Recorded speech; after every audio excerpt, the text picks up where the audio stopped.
Welcome to this short time of reflection, when we'll be using poetry as an aid to our praying. You'll find copies of the poems that we're using on the website, with some thoughts and questions which you may like to use later for further reflection. Poetry can be a wonderful way of entering into prayer, as it forces us to slow down, to notice the words and the pauses, and can enable us to encounter stillness in a way in which we may not normally do. This Holy Week presents us with an ideal opportunity to do that, as we again focus on the Passion of Jesus and walk with him on the road to Calvary. I'm sure each one of us is hoping for a fresh encounter, to experience something new. But the poem that I should like to begin with as an invitation to prayer is called Disclosure. And it reminds us that whilst we may long to be touched in some new or special way, the most important thing is to be here, watching, waiting, and expectant.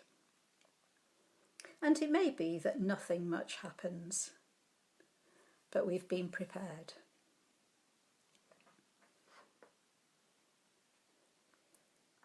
Disclosure. Prayer is like watching for the kingfisher. All you can do is be where he's likely to appear and wait.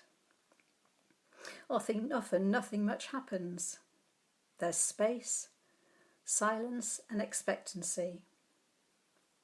No visible sign, only the knowledge that he's been there and he may come again. Seeing or not seeing cease to matter. You've been prepared. But when you've almost stopped expecting it, a flash of brightness gives encouragement.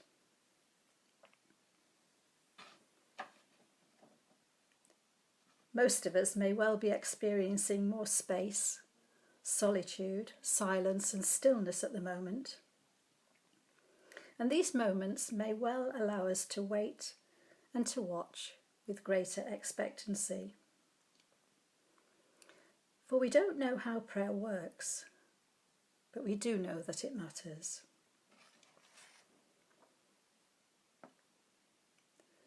And so a prayer as we journey through Holy Week. We tell your story. We follow in your footsteps. Lead us in this Holy Week. We walk towards the city. We wait in the garden. Lead us onto holy ground. We journey towards death. We hope for resurrection.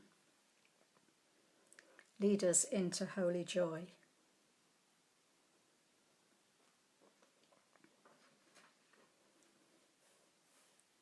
I've chosen to read for our reflection today a poem that's simply entitled Nail. It was written by a young boy when he was just 16.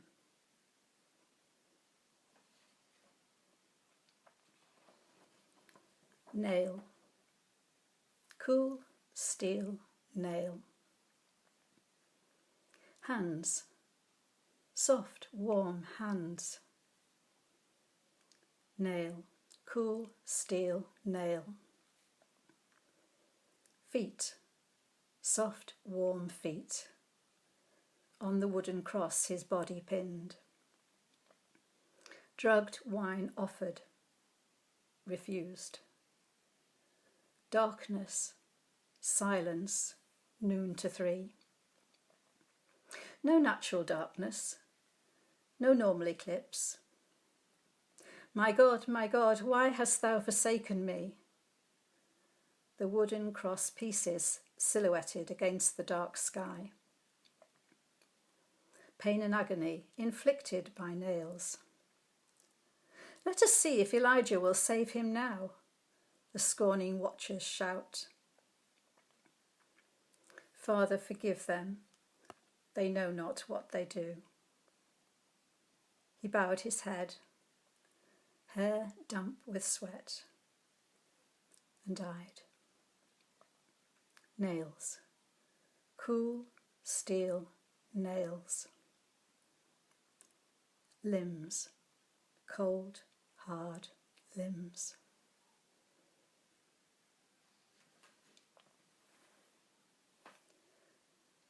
As we sit with the words of that poem, take a moment, if you will, to look at your hands.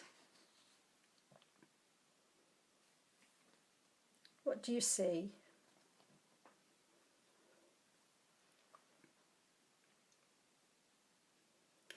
When you touch your hand, how does it feel?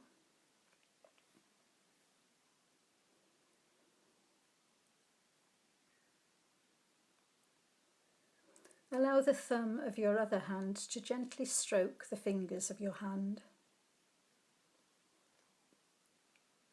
Up and down from the palm of your hand to the tips of your fingers.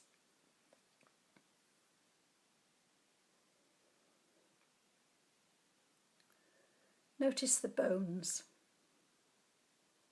the tendons, the muscles,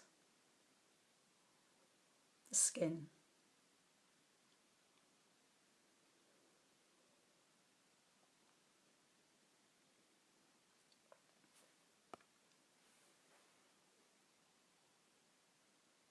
Now imagine taking a large 5 or 6 inch nail in your hand.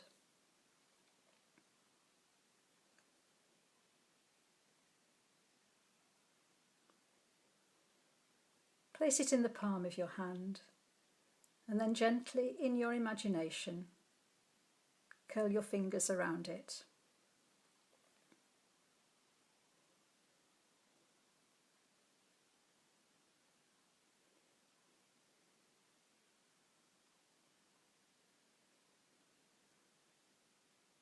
Hold it for a few moments.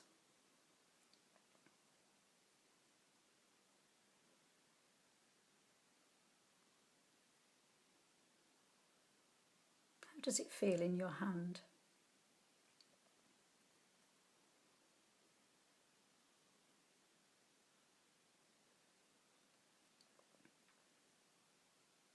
Now in your imagination, take hold of a hammer.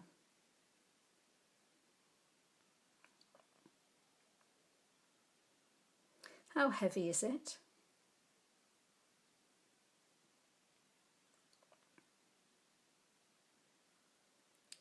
How does it feel in your hand?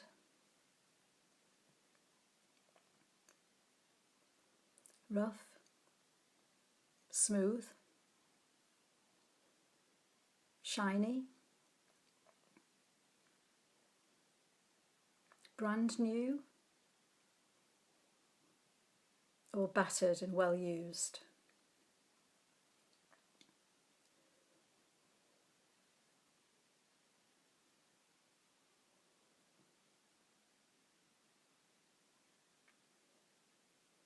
How much force would it take to knock your nail into wood using your hammer?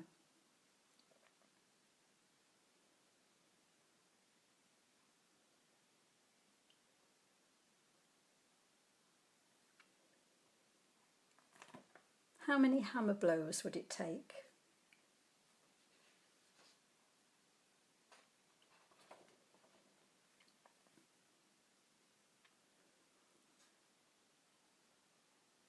Nail. Cool steel nail. Hands. Soft, warm hands. Nail. Cool steel nail. Feet.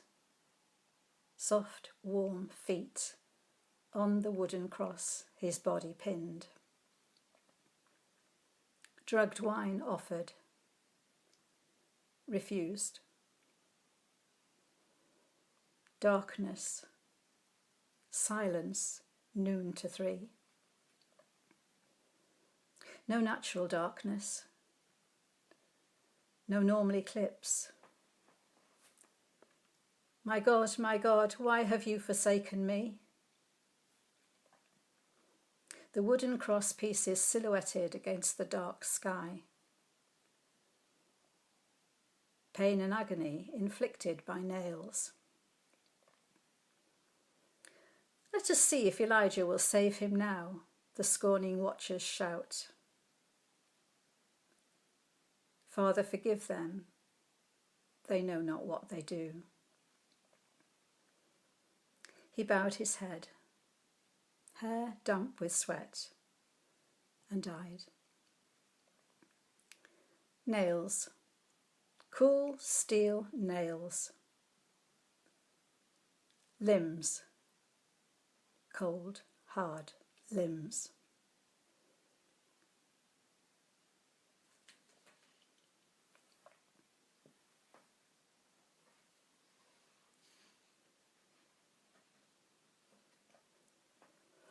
As an act of confession, we use a poem which begins with the words, "O Lord, we are such creatures."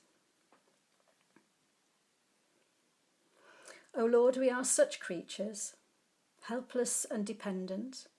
Amidst layers of superficiality we exist, every thought so invisibly contingent upon your grace. Moment by moment, caged within our own mortality of flesh and blood, like half-crazed prisoners clenching bars in search of freedom. O Lord, we are such creatures. The shroud hangs heavy, cloaking hearts, which yearn to speak and trace your brow, burdened and afire our souls with groaning strain to touch, to share, to find, to know one single thread of sheer divinity, one silent kiss of holy breath. O Lord, we are such creatures, helpless and dependent, wholly here, in love with you, we reach and taste your depthless centre. Receive us, O God. Transcend the trails of humanness. Hold us, stroke us with your gaze. Laid open in raw humility we sigh. O Lord, we are such creatures.